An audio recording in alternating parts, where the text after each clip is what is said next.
God is my strength, and vision is his gift. God is my strength, and vision is her gift. God is my strength, and vision is his gift. God is my strength, and vision is its gift. God is my strength, and vision is its gift. God is my strength, and vision is its gift. God is my strength, and vision is its gift. God is my strength, and vision is its gift.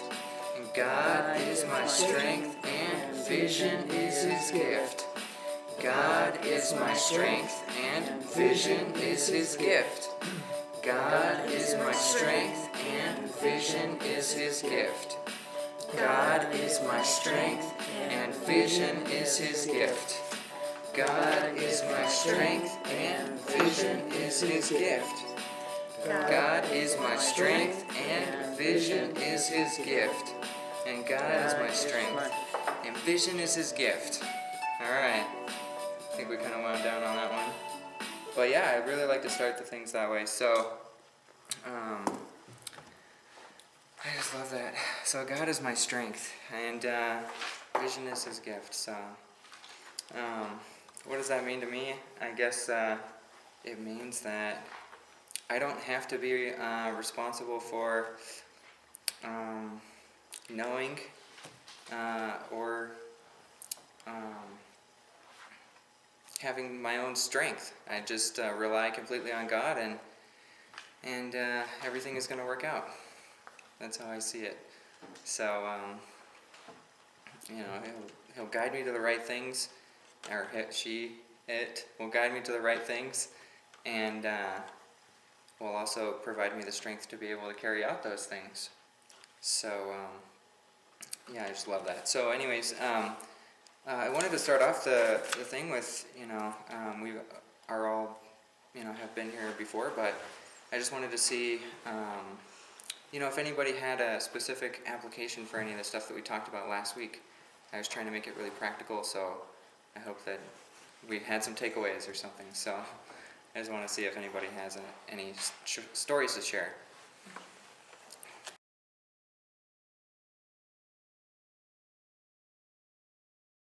Chapter 14, Section 7, and sharing perception with the Holy Spirit. And at this point, we've made it through 2 whole paragraphs. That's half a page. So that's fantastic progress. And just to kind of recap what we talked about,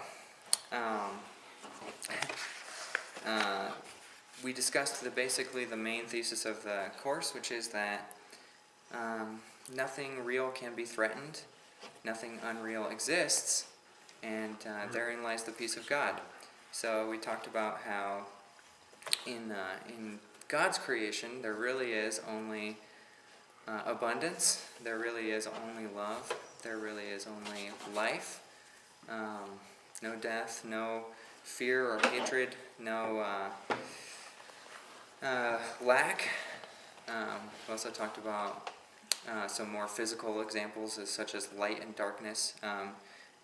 The opposite, or darkness being the absolute lack of all light, and light being the only thing that actually exists, and heat and cold just being a complete lack of heat as well. So now we're going to kind of go into all of those questions that just popped up into your head when I said all that stuff, and why they're there, and what we can do about it. So basically,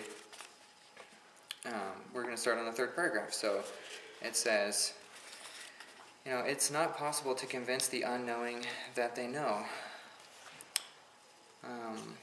And so for me, that sentence kind of, is like, you can bring a horse to water, but you can't make him drink, and it's like this choice always exists, which is the first sentence of this chapter 14, section 7, where it says, what do you want? The choice always exists that you can choose light, but you don't have to and it's self-reinforcing. So our ignorance is going to tell us that that's all that exists, until we're able to overcome our ideas about that false sense of reality. So it's not possible to convince the unknowing that they know. From their point of view, it is not true. So from someone's point of view, it's not possible that they already know everything that they possibly need to know. Yet it is true because God knows it, and these are clearly opposite viewpoints on what the unknowing are. To God, unknowing is impossible.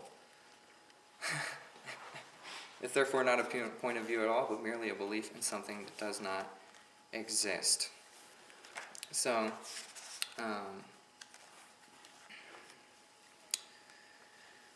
it's impossible for us not to know the truth, because the Holy Spirit is with us at all times, and so the water is always available, yet the illusion holds that we don't have access to it.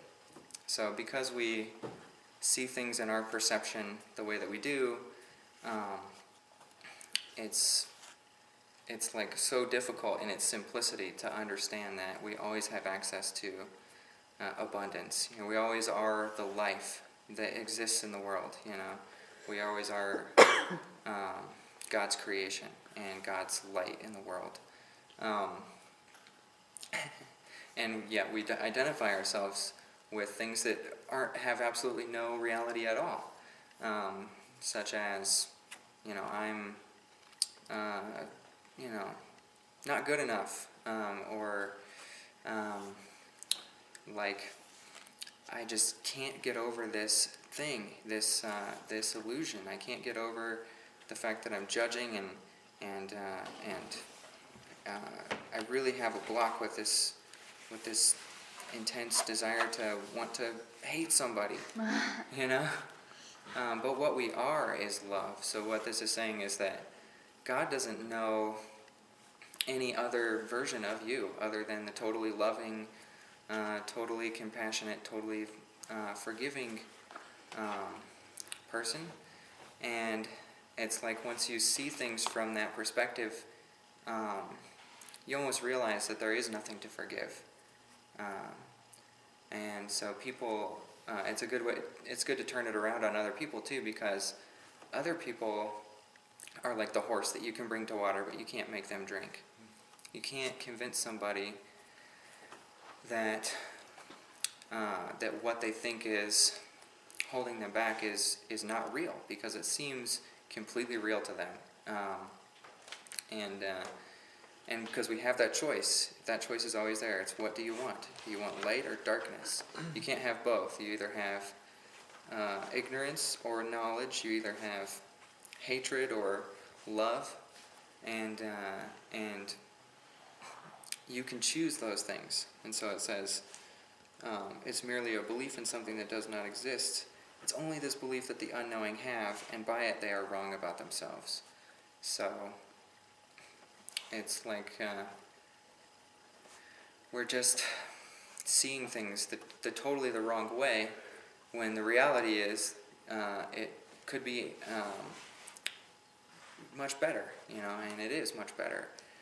It's like we don't have all the information available. And this is a good thought even to keep in your mind sometimes when you're in a state of frustration or upset or being stuck, is I obviously don't have all the information available.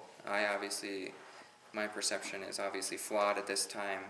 It's not accurate. I just don't have all the information that I need to see things the way that they really are. And the way for me to get out of this is to find the Holy Spirit. And when you do find that Holy Spirit, then you have that choice. And that choice is always available to us. It's like, from time to time people do things that really annoy me, or they want to annoy me. Things, my ego really wants to get annoyed by it, I should say. And, but I always know that I have that choice, and so more and more frequently I'm able to take that choice and avail myself of the peacefulness that exists, that's already existing in my in the part of my brain that's communicating with God, the Holy Spirit, so illusions have no true existence. They're just something that we cling on to and try to make it real. And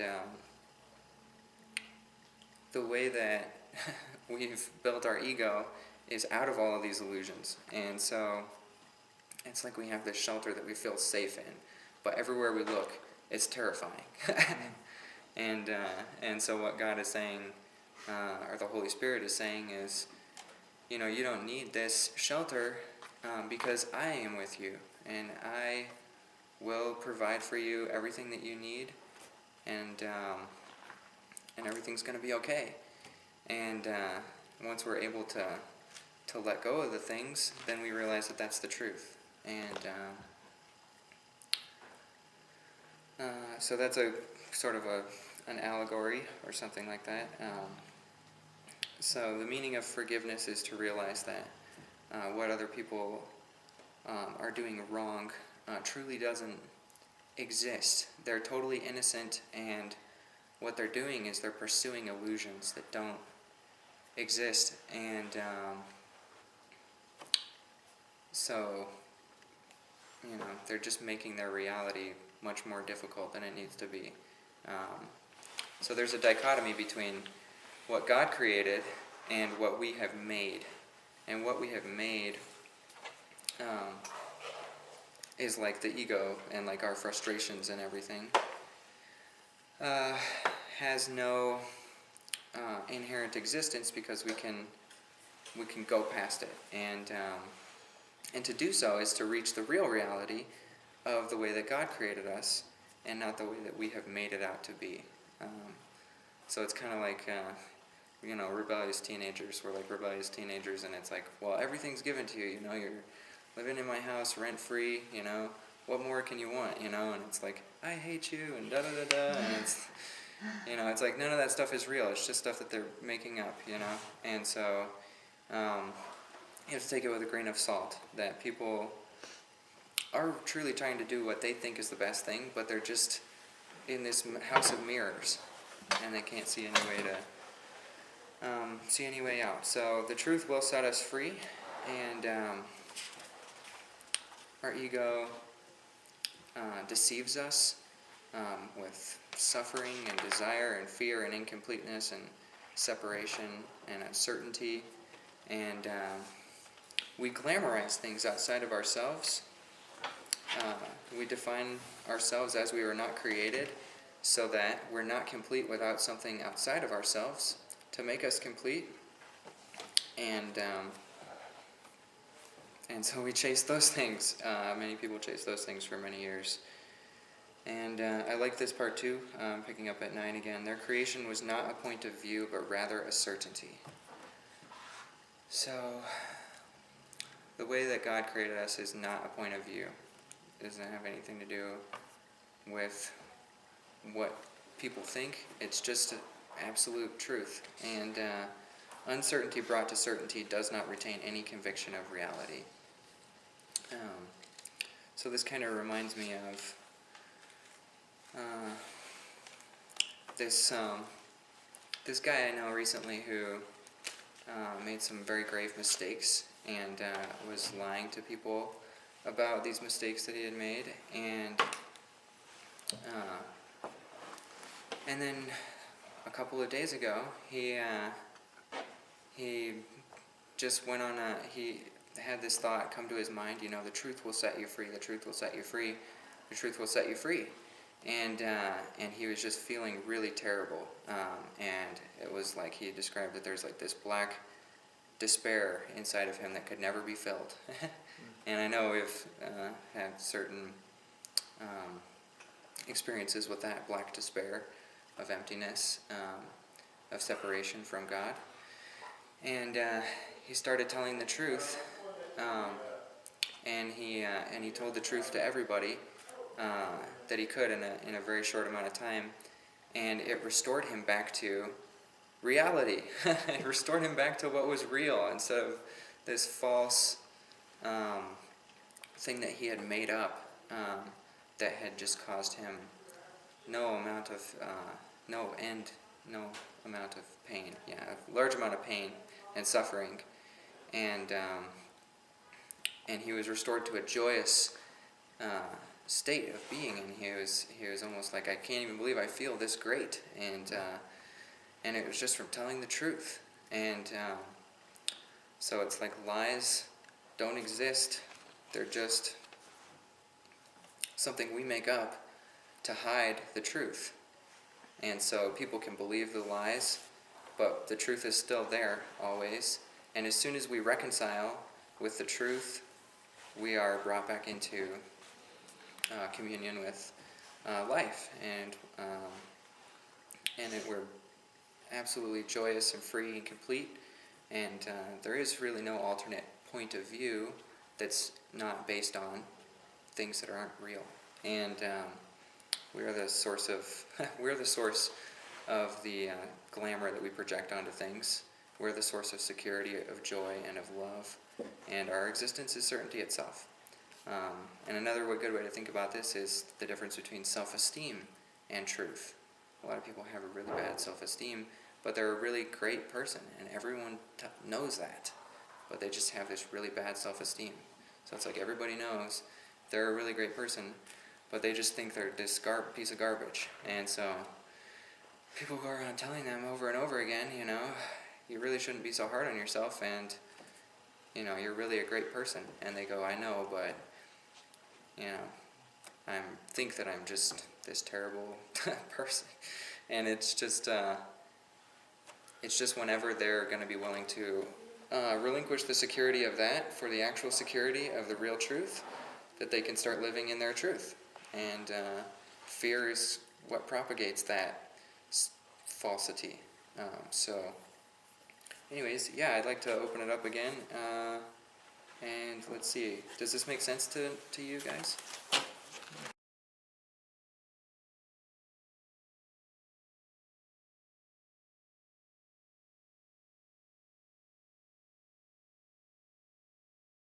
I like to think about it, I think it's really helpful to think about it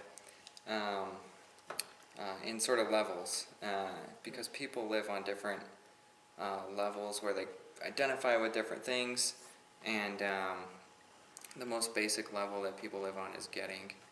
And so it's like, if I get,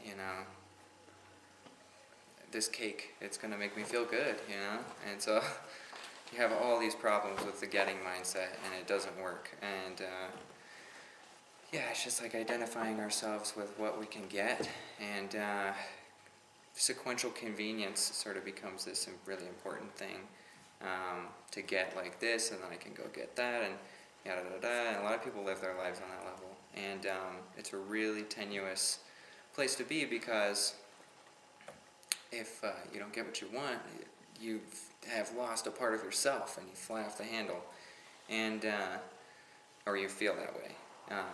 That's the illusion. And then the next level is doing, and so people in the level of doing, really focus on being competent and doing things, and trying to do things that make them feel fulfilled, and focusing on the activities of the day,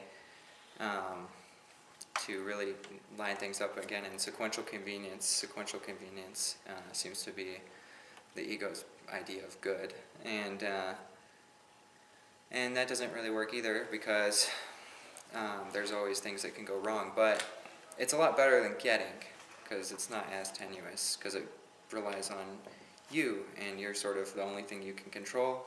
And then there's being, and being is really the most accurate way to see the world, because really all of our actions and our things that we get proceed from who we are, and how we are being in the world. And so it releases us from the pressure of having to do the right thing or get the right thing for this person.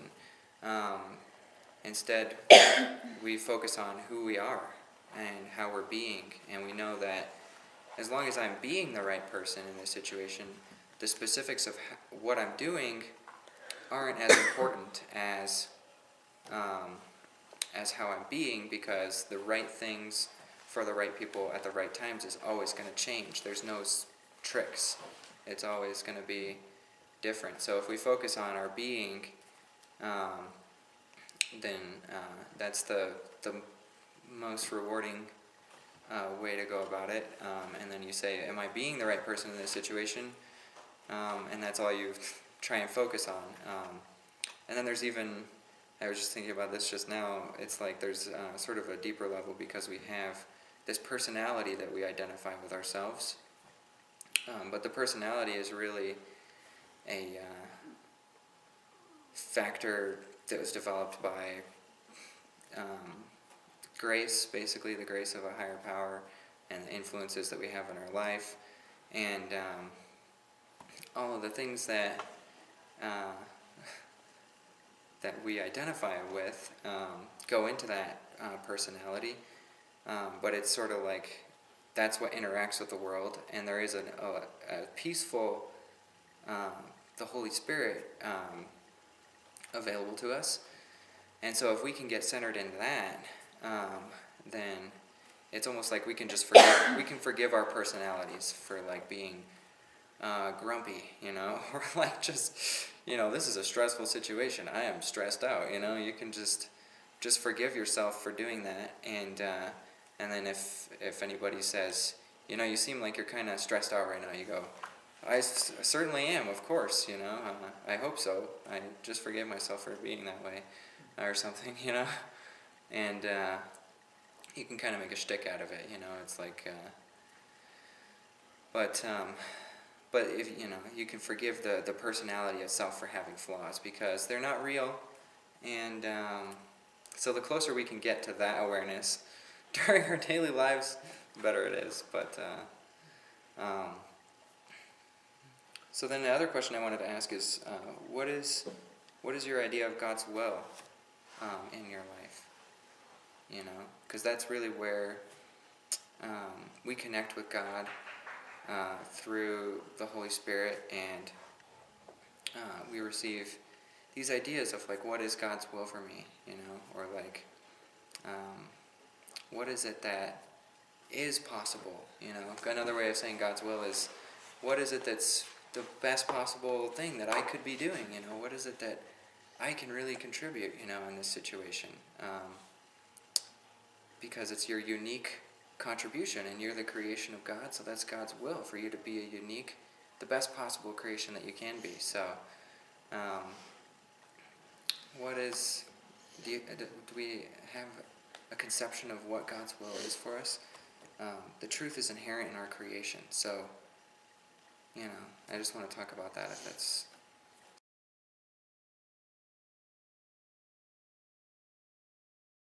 So, it's like it's deep in our being. So I mean, and it expresses itself through our personality. Like right now, I feel very called to do this, and this is like the main project I'm have been working on for several months, I think, and a couple months at least, and but that's just an aspect of my personality. I feel like now I have a deep enough understanding where it's like God's will for me is perfect happiness, And so whatever my personality does in the world that expresses my perfect happiness, it's all good, So it just frees me from having to be tied up in those other things. Does that make sense to people? Are people open to miracles? Because miracles are a part of our truth, and they are your absolute birthright to have miracles come into our lives and show us new perceptions and ways to live. And the Course says if you're not experiencing miracles, then there's something wrong. And it's not to say it in a bad way. It's just saying, there's another way of living where you can experience miracles, and it's beautiful, and that's where God would love you to be. And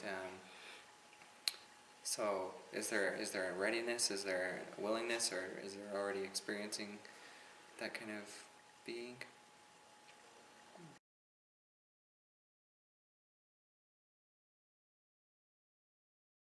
once you start hearing about this kind of experience, this started happening with me a while ago too.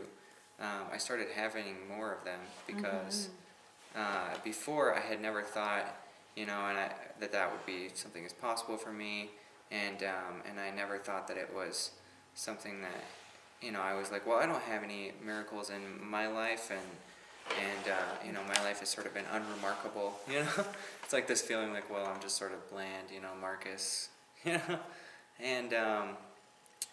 then I started looking.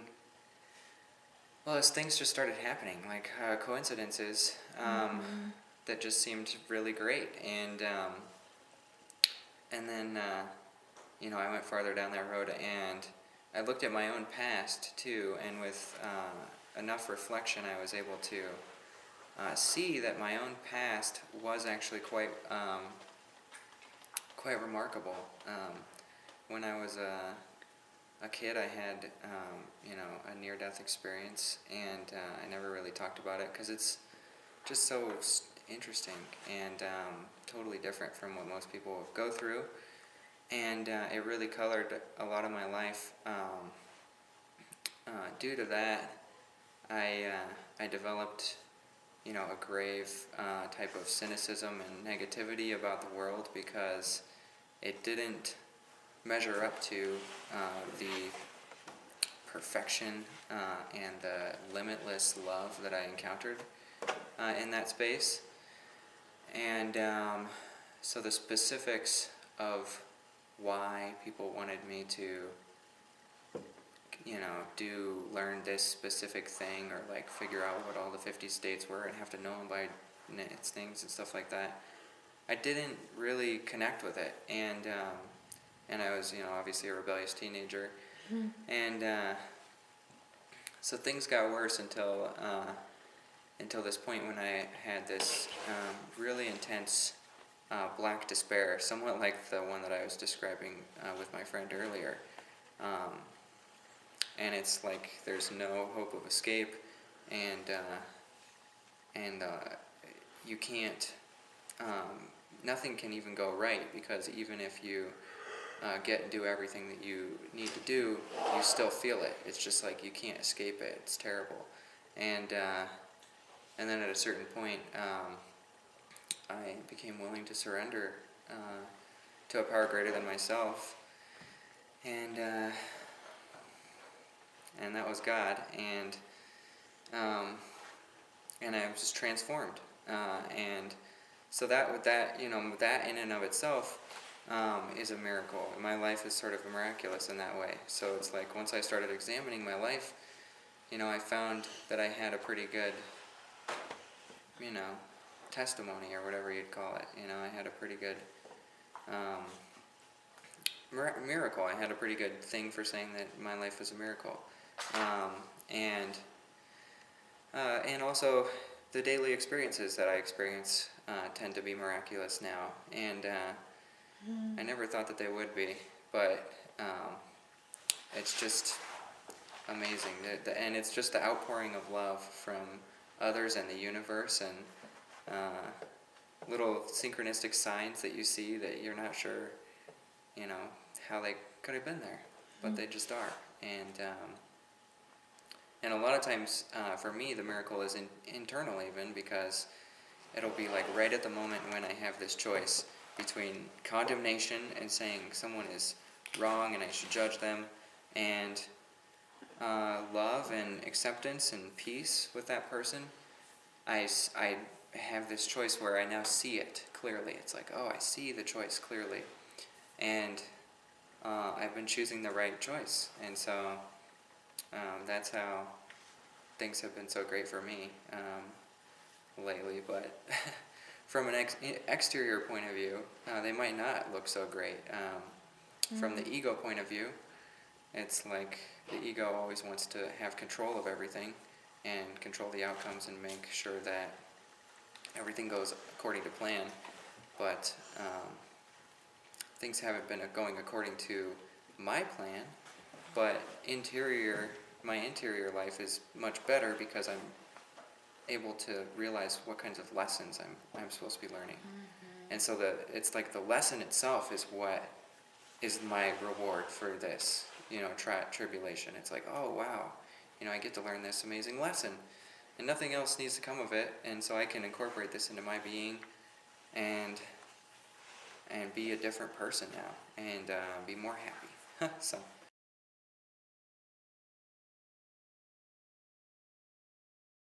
Yeah, mostly I do it by ignoring the loud, obnoxious voice. I'm just kidding. That is,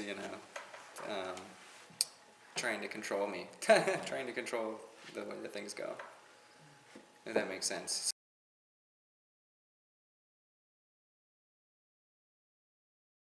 Yeah, I do. Do you? And I have little choices along the way where it's like I can live in this love and peace, and then there's thoughts that come around that I could follow those and be annoyed or upset or frustrated, but I just go past them. It's still, yeah, that's a good way to describe it, really. It's kind of still. It's not like it doesn't try and come up with a bunch of tricks and deceptions to get you to go there. It just is there always.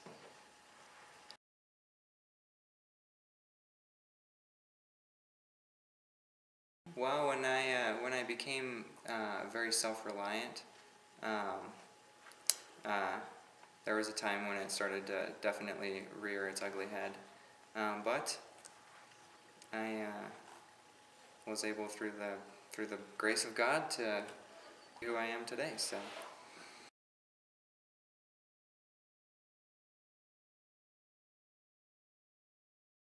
It's difficult because I was surrendering earlier a lot of stuff, and it's like you just everything in your being just wants to follow this rabbit down into Alice's Wonderland and get all upset, and you just have to say I'm just gonna let it be up to God, really.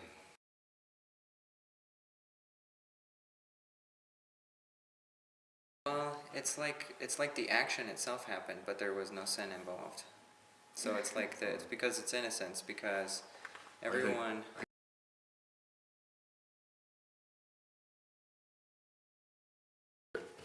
Well, you could. I mean, yeah. I mean, there's truth to that, but it's like everything just becomes evened out. It's like every action is just very similar. So, but the thing is, everybody's in it. Everybody's trying to do the best that they possibly can. Mm-hmm. Right. The thing is, usually when you forgive somebody, they won't let you forget it. Mm-hmm. Well, They're like, oh, I just feel for some reason that I feel so grateful to you for being. But yeah, there's a thing. It's like when you really forgive somebody, you get to a point where it's like there was nothing to forgive. So what is it? Yeah. I know that they did that thing because my brain remembers that they did that thing, but there's nothing. It's like it just goes into blah. It's like if I think about that person, I don't even think about that thing. Yeah. Whereas if you're not forgiving somebody, you think about that person, that's the first thing you think about. But I've heard some very advanced spiritual teachers talk about there's this thing, they live in this place where there's nothing going on, basically. But there's this thing called the Purusha, or the personality that interacts with the world and talks to people. And it still seems like a normal person, but they have no control over it. It's just going. It's just like they're just in this space where they're just pure being, and this personality is just interacting with the world. So in that way, I think you're probably right. But if somebody asks your personality, or do you remember this event, you would probably say yeah. So.